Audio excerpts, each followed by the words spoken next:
गजेंद्र मोक्ष श्रीमद् भागवत के अंतर्गत गजेंद्र कृत भगवान की स्तुति हिंदी में सुने। श्री सुखदेव जी बोले, हे परीक्षित, अपनी बुद्धि से निश्चय करके भगवान की शरण होकर तथा मन को हृदय देश में स्थित करके वह गजराज अपने पूर्व जन्म में कंठस्थ किए हुए सर्वश्रेष्ठ एवं बार बार दोहराने योग्य निम्नलिखित स्तोत्र का मन ही मन पाठ करने लगा। गजेंद्र बोला, जिनकी चेतनता को पाकर यह जड़ शरीर और मन आदि भी चेतन बन जाते हैं। ओम शब्द द्वारा ध्वनित तथा संपूर्ण शरीरों में प्रकृति एवं पुरुष रूप से प्रविष्ट हुए उन सर्वशक्ति संपन्न परमेश्वर को हम मन से नमन करते हैं, जिनके बल पर विश्व टिका है, जिनसे ये प्रादुर्भूत है, जिनके द्वारा यह विरचित है और जो स्वयं ही इसके रूप में प्रकट है। फिर भी जो इस दृश्य जगत से एवं उसकी कारण भूता प्रकृति से सर्वथा परे एवं श्रेष्ठ हैं, उन स्वयंभू भगवान की मैं शरण लेता हूँ।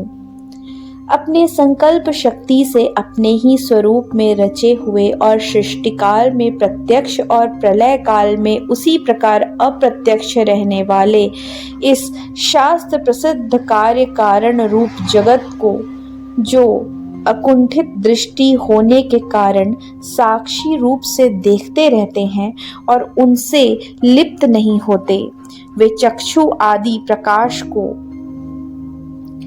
के भी परम प्रकाशक प्रभु मेरी रक्षा करें। समय के गति के अनुसार संपूर्ण लोकों एवं ब्रह्मादि लोकपालों के पंचभूतों में प्रवेश कर जाने पर तथा पंचभूतों से लेकर महत्तत्व पर्यंत संपूर्ण कारणों के उनकी परम कारण रूपा प्रकृति में लीन हो जाने पर उस समय दुर्जेय तथा अपार अंधकार रूप प्रकृति के शेष रहते उस अंधकार के परे अपने परम धाम में जो सर्वव्यापी परमात्मा सब ओर प्रकाशित रहते हैं, वे परमात्मा मेरी रक्षा करें।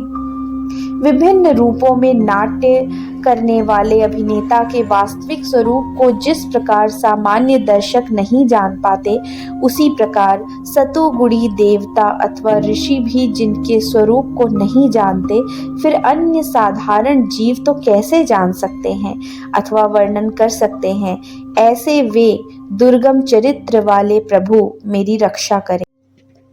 आसक्ति से सर्वथा रहित सभी प्राणियों में आत्मबुद्धि रखने वाले, सबके अकारण हितैषी एवं अतिशय साधु स्वभाव वाले मुनिगण, जिनके परम मंगलमय स्वरूप का साक्षात्कार करने की इच्छा से वन में निवास करते हुए अखंड ब्रह्मचर्य आदि अलौकिक व्रतों का पालन करते हैं, वे प्रभु ही मेरी गति हैं।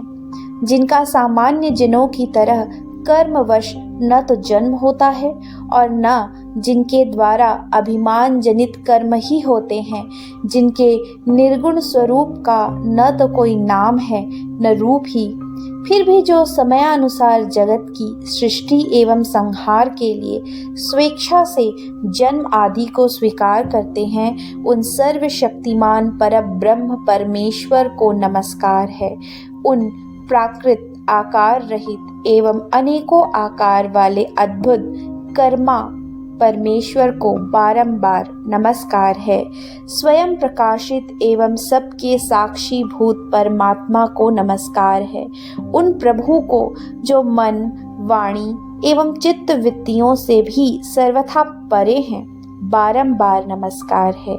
विवेक युक्त पुरुष के द्वारा सत्व गुण विशिष्ट निवृत्ति मार्ग के अनुसरण से सुलभ होने योग्य मोक्ष सुख के देने वाले तथा मोक्ष सुख की अनुभूति स्वरूप परमात्मा को नमस्कार है। सत्व गुण को अंगीकार करके, शांत रजोगुण को अंगीकार करके एवं घोर तमोगुण को स्वीकार करके मूढ़ अज्ञानी से प्रतीत होने वाले भेद रहित एवं सदा समभाव से स्थित ज्ञान घन परमात्मा को नमन है। शरीर आदि इंद्रिय समूह रूप समस्त पिंडों के ज्ञाता, सबके स्वामी एवं साक्षी रूप आपको नमस्कार है। सर्वांतर्यामी, प्रकृति के परम कारण किंतु स्वयं कारण रहित परमात्मा को नमस्कार है। सभी इंद्रियों एवं उनके विषयों के ज्ञाता, समस्त प्रतीतियों के कारण रूप संपूर्ण जड़ प्रपंच एवं सबकी मूलभूता अविद्या के द्वारा संसूचित होने वाले तथा संपूर्ण विश्वों में अविद्या रूप से भासमान आपको नमस्कार है।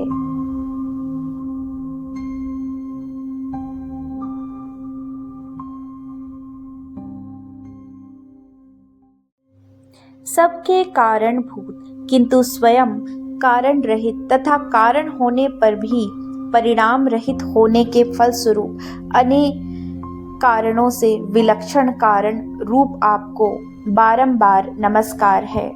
संपूर्ण वेदों एवं शास्त्रों के परम तात्पर्य मोक्ष रूप एवं श्रेष्ठ पुरुषों की परम गति स्वरूप परमात्मा को नमस्कार है।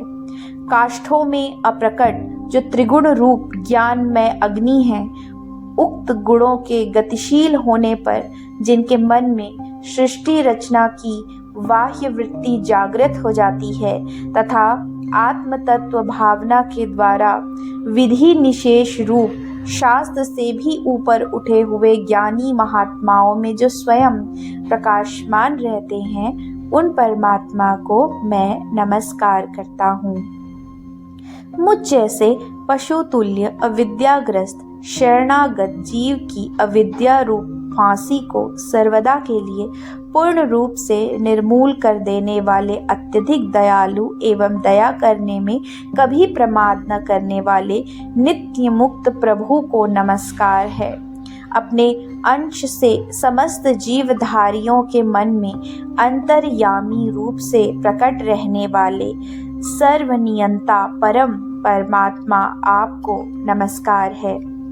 शरीर, पुत्र, मित्र, घर, धन, संपत्ति एवं परिजनों कुटुंबियों में आसक्त जनों के द्वारा कठिनाई से प्राप्त होने वाले तथा मुक्त पुरुषों के द्वारा अपने हृदय में निरंतर चिंतित ज्ञान स्वरूप सर्वसमर्थ परमात्मा को नमस्कार है।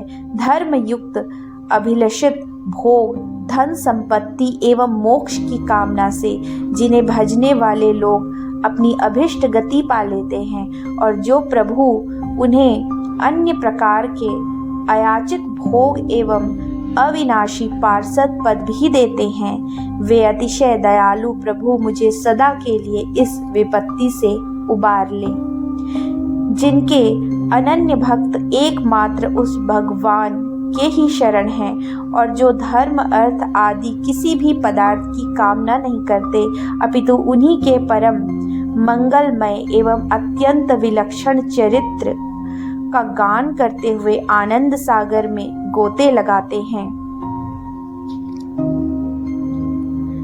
उन अविनाशी सर्वव्यापी सर्वश्रेष्ठ ब्रह्मादि के भी नियामक अभक्तों के लिए अप्रत्यक्ष होने पर भी भक्ति योग द्वारा प्राप्त करने योग्य, अत्यंत सन्निकट होने पर भी माया के आवरण के कारण अत्यंत दूर प्रतीत होने वाले, इंद्रियों के द्वारा अगम्य तथा अत्यंत दुर्विजय, अंतरहित किंतु सबके आदि कारण स्वरूप सब ओर से परिपूर्ण उन परमात्मा भगवान की मैं स्तुति करता हूँ।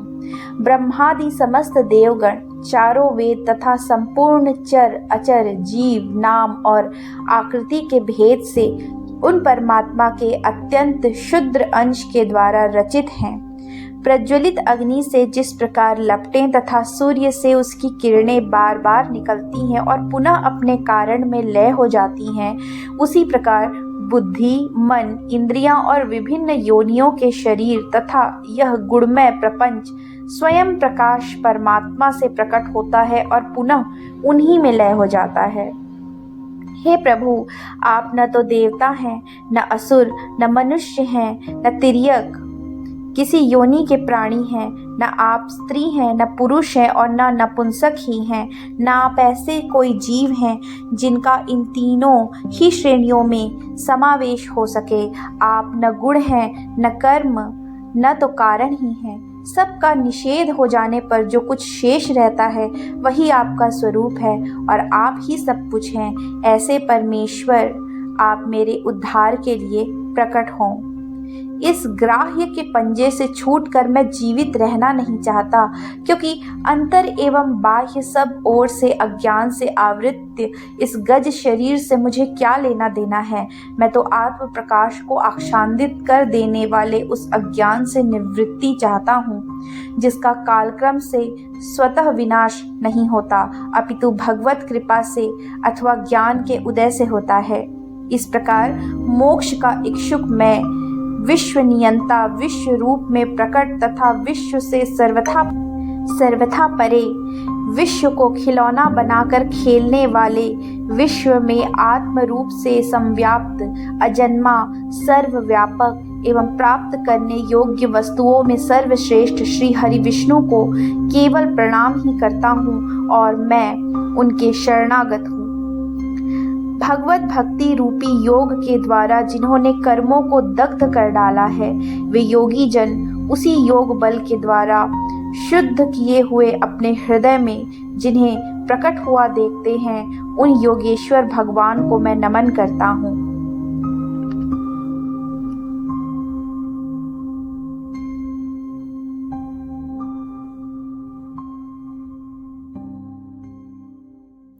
सत्व, रज, तम रूपी जिनकी त्रिगुणात्मक शक्तियों का राग रूप वेग असह्य है, जो संपूर्ण इंद्रियों के विषय रूप प्रतीत हो रहे हैं, तथापि जिनकी इंद्रियां सांसारिक विषयों में ही रची बसी रहती हैं, ऐसे लोगों को जिन प्रभु का मार्ग भी मिलना असंभव है, उन शरणागत वत्सल एवं सर्वशक्तिमान आपको बारंबार नमस्कार है।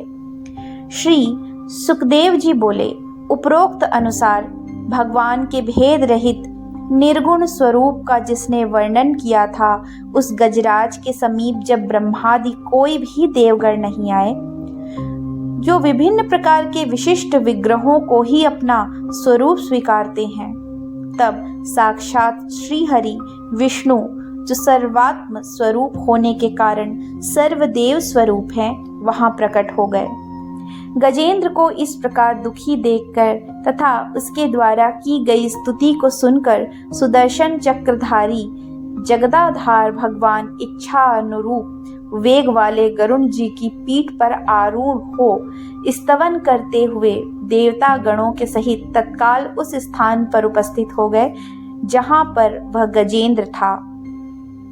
झील के अंतर्गत महाबली ग्राह्य द्वारा ग्रसित एवं दुखित उस गजेंद्र ने आकाश में गरुड़ की पीठ पर सुदर्शन चक्र को लिए हुए भगवान श्री हरि विष्णु को देख अपनी सूंड में कमल का एक पुष्प लेकर ऊपर उठाया और कठिनता पूर्वक अखिल ब्रह्मांड के स्वामी श्री भगवान नारायण आपको नमस्कार है, यह वचन बोला।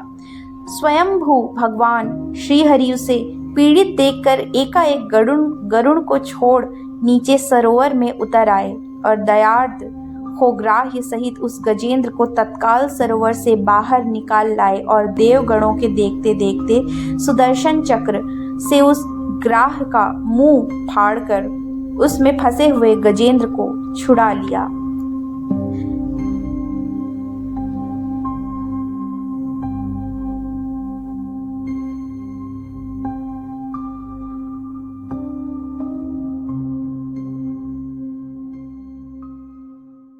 श्री सुखदेव जी कहते हैं, हे परीक्षित, उस समय ब्रह्मा, शंकर आदि देवता, ऋषि और गंधर्व श्रीहरि भगवान विष्णु के इस कर्म की प्रशंसा करने लगे तथा उनके ऊपर पुष्पों की वर्षा करने लगे। स्वर्ग में दुदुम्बियां बजने लगी, गंधर्व नाचने गाने लगे, ऋषि, चारण और सिद्धगण भगवान पुरुषोत्तम की स्तुति करने लगे। इधर वह ग्राह्य तुरंत ही परम आश्चर्य में दिव्य शरीर से संपन्न हो गया। यह ग्राह्य पूर्व जन्म में हुहू नाम का एक श्रेष्ठ गंधर्व था।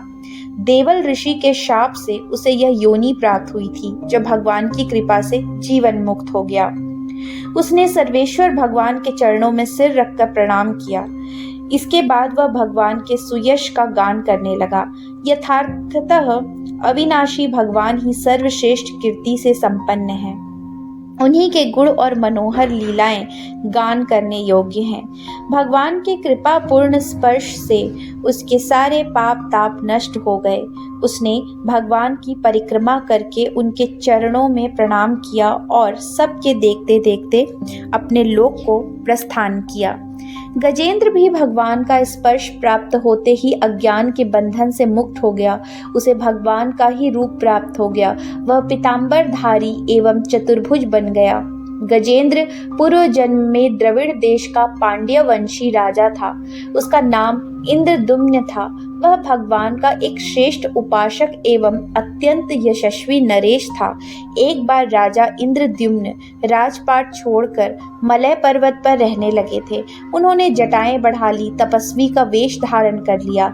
एक दिन स्नान के बाद पूजा के समय मन को एकाग्र करके एवं मौन व्रती होकर वे सर्वशक्तिमान भगवान की आराधना कर रहे थे। उसी समय दैव योग से परम यशस्वी अगस्त्य मुनि अपने शिष्य मंडली के साथ वहां आ पहुंचे। उन्होंने देखा कि यह प्रजा पालन और गृहस्थोचित अतिथि सेवा आदि धर्म का परित्याग करके तपस्वियों की तरह एकांत में चुपचाप बैठकर उपासना कर रहा है। इसलिए वे राजा इंद्रद्युम्न पर क्रुद्ध हो गए। उन्होंने राजा को यह शाप दिया कि इस राजा ने गुरुजनों से शिक्षा नहीं ग्रहण की है, अभिमान वश परोपकार से विमुख होकर मनमानी कर रहा है, ब्राह्मणों का अपमान करने वाला यह हाथी के समान जड़ बुद्धि है, इसलिए इसे वही घोर अज्ञान में हाथी की योनि प्राप्त हो। श्री सुखदेव जी कहते हैं, हे परीक्षित, शाप एवं वरदान देने में समर्थ अगस्त्य ऋषि इस प्रकार शाप देकर अपनी शिष्य मंडली के साथ वहां से चले गए। राजर्षि इंद्रद्युम्न ने यह समझकर संतोष किया कि यह मेरा प्रारब्ध ही था। इसे बाद आत्मविस्मृति करा देने वाले हाथी की योनि उन्हें प्राप्त हुई। परंतु भगवान की आराधना का ऐसा प्रभाव था कि हाथी होने पर भी उन्हें भगवान की स्मृति हो ही गई। भगवान श्री हरि ने इस प्रकार गजेंद्र का उद्धार करके उसे अपना पार्षद बना लिया। गंधर्व सिद्ध देवता उनकी इस लीला का गान करने लगे और वे पार्षद रूप गजेंद्र को साथ लेकर गरुड़ पर सवार होकर अपने अलौकिक धाम को चले गए। कुरुवंश शिरोमणि, हे परीक्षित, मैंने भगवान श्री कृष्ण, श्री हरि विष्णु की महिमा तथा गजेंद्र के उद्धार की कथा तुम्हें सुना दी। सुनने वालों के लिए यह प्रसंग कलिमल और दुख स्वप्न को मिटाने वाला एवं सुयश, उन्नति और स्वर्ग को देने वाला है। इसी से कल्याणकामी द्विज गण दुस्वप्न आदि के शमन हेतु प्रातः काल जागते ही पवित्र होकर इसका पाठ करते हैं। हे परीक्षित, गजेंद्र की स्तुति से प्रसन्न होकर सर्वव्यापक एवं सर्वभूत स्वरूप श्री हरि भगवान ने सब देवगणों के सामने ही उसे यह बात कही थी।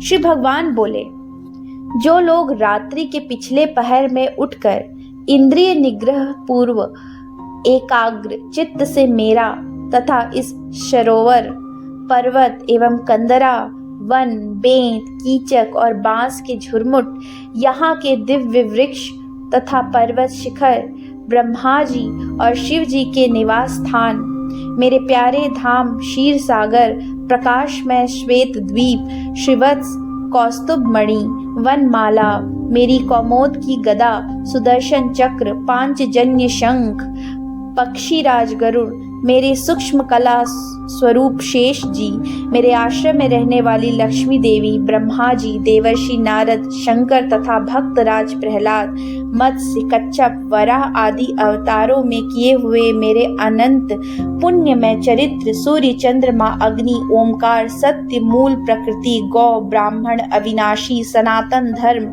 सोम, कश्यप और धर्म की पत्नी दक्ष कन्याएं, गंगा, सरस्वती, अलक नंदा, यमुना, ऐरावत हाथी, भक्ति शिरोमणि ध्रुव, 7 महर्षि और पवित्र कीर्ति नल, युधिष्ठिर, जनक महापुरुषों का स्मरण करते हैं।